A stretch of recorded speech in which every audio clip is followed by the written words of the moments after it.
মৰমৰ ছাত্ৰ ছাত্ৰীসকল সকলোকে এডুকেশ্যনেল চেনেলটোলৈ স্বাগতম জনাইছোঁ। Let's see how much we have understood. Question 1 A answer the following questions. 1 নম্বৰটো আছে চোৱা, where did the monkey live. Monkey অৰ্থাৎ বান্দৰটোৱে ক'ত বাস কৰিছিল। ইয়াৰ আনচাৰটো লিখিবা, the monkey lived in a rose apple tree. Second question to Swa, what did the monkey see in the river? River of monkey ki dekhisil.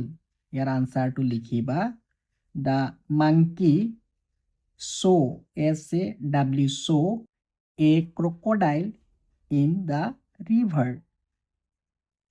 3 number প্ৰশ্নটো, who became friends, কোনে বন্ধু হৈ পৰিছিল। the monkey and the crocodile became friends. 4 নম্বৰটো চোৱা, what did the monkey give to the crocodile? মাংকিয়ে ক্ৰকডাইলক কি দিছিল। ইয়াৰ answer লিখিবা, the monkey gave rose apples to the crocodile. Say yes or no. 1. The crocodile lived in the river. ঘৰিয়ালটোৱে নদীত বাস কৰিছিল। Yes হ'ব নে no? Yes. ঘৰিয়ালটোৱে নদীখনত বাস কৰিছিল। Yes. Next question to চোৱা, the monkey lived in an apple tree. বান্দৰটোৱে আপেল গছ এজোপাত বাস কৰিছিল। আপেল গছ আছিলে নে? নাছিলে। কি গছ আছিলে? ৰ'জ এপল, বগা জামু বা গোলাপী জামু গছ এজোপাত বাস কৰিছিল। গতিকে আপেল গছত কৰা নাছিল। নো লিখিবা। 3 নম্বৰ, দ্য মাংকি ৱাজ হাংগ্ৰি। মাংকিয়ে হাংগ্ৰি হৈছিল নে? নাই হোৱা। ক্ৰকডাইলে হাংগ্ৰি হৈছিল। গতিকে এইটো নো লিখিবা। Next question, the rose apples were sweet. Rose apples কেইটা মিঠা আছিলে, হয়নে? য়েছ, মিঠা আছিলে। The monkey wanted to taste the heart of the crocodile. Monkey বান্দৰটোৱে বিচাৰিছিল, ৱান্টেড বিচাৰিছিল, টু টেষ্ট দ্য হাৰ্ট, হৃদয়ৰ সোৱাদ ল'বলৈ, অফ দ্য ক্ৰকডাইল, ঘৰিয়ালৰ। বান্দৰটোৱে ঘৰিয়ালৰ হৃদয়খনৰ সোৱাদ ল'ব বিচাৰিছিল, হয়নে? নহয়। গতিকে নো। ঘৰিয়ালৰ পত্নীয়েহে বান্দৰৰ হৃদয়ৰ সোৱাদ ল'ব বিচাৰিছিল। গতিকে এই চেণ্টেন্সটো কাৰেক্ট নহয়। গতিকে নো লিখিবা।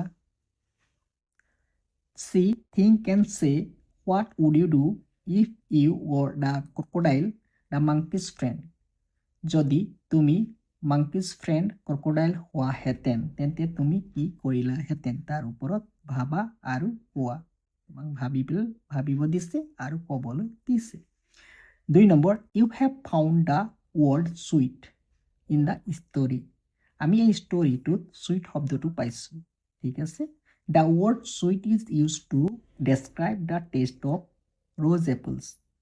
চুইট কি কাৰণে ইউজ কৰা হৈছে? ডেছক্ৰাইব কৰিছে সোৱাদ। কাৰ সোৱাদ? ৰ'জ এপলছৰ সোৱাদ ডেছক্ৰাইব কৰিছে। নাও choose words from the box.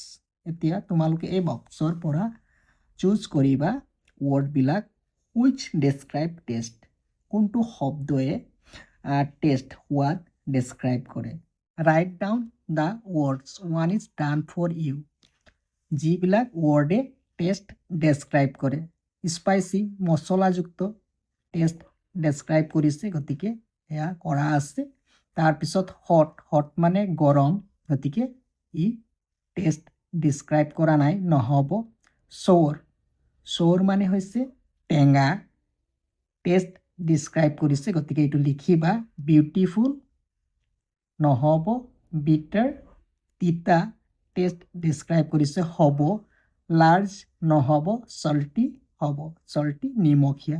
গতিকে এইকেইটা হৈছে টেষ্ট ডেছক্ৰাইব কৰা word 3a there are 3 characters in the story 1 the male crocodile 2 the female crocodile male crocodile আৰু female crocodile now name the third character আৰু third character টোৰ নাম কি হ'ব the monkey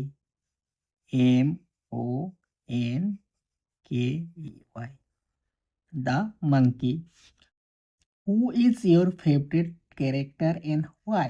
I love the monkey. মই monkeyৰ characterটো ভাল পাওঁ because he was calm and quick thinking.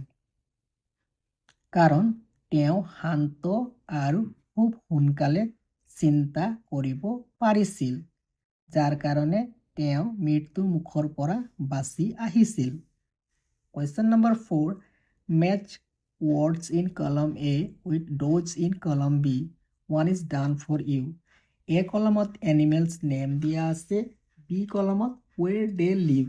ইহঁতে ক'ত বাস কৰে সেই নামটো দিয়া আছে গতিকে মিলাব লাগিব বাৰ্ড ক'ত বাস কৰে নেষ্ট মাংকি মাংকিয়ে ক'ত বাস কৰে ট্ৰী গতিকে মাংকিৰ পৰা ট্ৰীলৈ আঁচ টানিবা লায়ন লায়নে ডেন গুহাত বাস কৰে তাৰপিছত ৰেবিট ৰেবিটে ক'ত বাস কৰে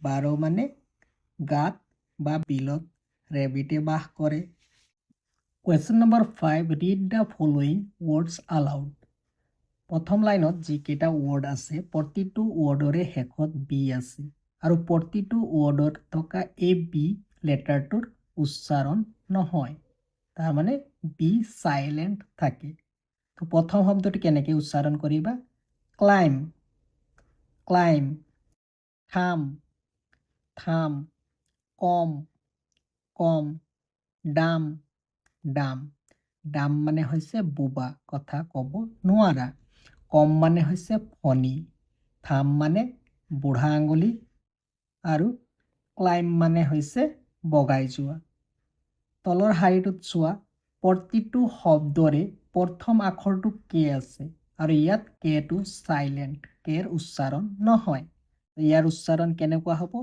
নি নি মানে আঠু নো নো মানে জনা নাইফ নাইফ মানে কটাৰী নব নব মানে হৈছে ঘূৰণীয়া বুটাম 6 read the following words these are naming words এইবিলাক নেমিং ৱৰ্ডছ হয় কি আছে monkey crocodile river tree now read the lesson again and try to find some more naming words and write them in the boxes given below লেসনটোৰ পৰা এইকেইটা naming ৱৰ্ডটো আমি পালোঁ হয়নে আৰু কিছুমান নেমিং ৱৰ্ড আছে যেনে rose apple ROSE rose apple এইটো এটা নেমিং ৱৰ্ড হাৰ্ট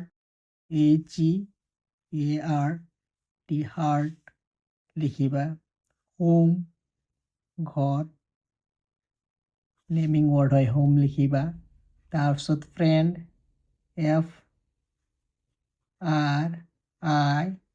FRIEND এনেধৰণে নেমিং ৱৰ্ড কেইটা লিখিবা 7 look at the pictures and read the sentences below picture কেইটালৈ চোৱা আৰু তলত থকা সেন্টেন্সটো পঢ়া The monkey is swinging on a tree বান্দৰটোৱে গছ এজোপাত দলি আছে The crocodile is swimming in the river ঘৰিয়ালটোৱে নদীত সাঁতুৰি আছে Now look at the picture and write down a sentence about it ছবিখন চাই তোমালোকে ইয়াত সেন্টেন্স এটা লিখিবা লৰাটোৱে নদীত সাঁতুৰি আছে কি লিখিবা The boy the boy is swimming the boy is swimming লিখিবা the boy is swimming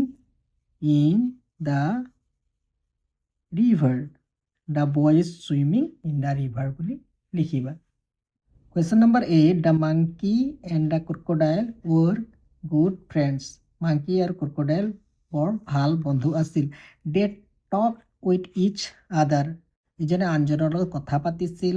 the monkey shared rose apple with his friend, মাংকিয়ে ফ্ৰেণ্ডৰ সৈতে ৰ'জ এপল শ্বেয়াৰ কৰিছিল। Write down a few things that you do with your friends, কিছুমান তুমি লিখিব লাগিব যিটো তুমি বন্ধুৰ লগত কৰা। You may use words given in the bubbles, এই বাবলছত কিছুমান ৱৰ্ডছ দিয়া আছে, এইকেইটা তুমি ইউজ কৰিব পাৰা। One is done for you, এটা তোমালোকৰ কাৰণে কৰি দিয়া আছে। 2 নম্বৰত তোমালোকে প্লে শব্দটোৰ পৰা এটা বাক্য গঠন কৰিবা। I like to play ludo with my friend. 3 নম্বৰটো ৰিড শব্দটো লৈ পেলাই এটা বাক্য গঠন কৰিবা। I like to read with my friend. তাৰপিছত 4 নম্বৰটো talk. I like to talk with my friend, মই মোৰ বন্ধুৰ লগত কথা পাতি ভাল পাওঁ। এনেধৰণে বাক্যকেইটা লিখিবা। Right down questions to get the given answers. Right down questions, question কেইটা তোমালোকক লিখিবলৈ কৈছে আৰু আনচাৰটো দিয়া আছে। আনচাৰটো কি দিয়া আছে? The crocodile lived in the river. তো ইয়াৰ কুৱেশ্যনটো কি হ'ব? কুৱেশ্যনটো হ'ব where did the crocodile live. Next কুৱেশ্যনটো কি হ'ব চোৱা, আনচাৰটো দিয়া আছে the crocodile gave his wife rose apples. তো ইয়াৰ কুৱেশ্যনটো হ'ব what did the crocodile give to his wife.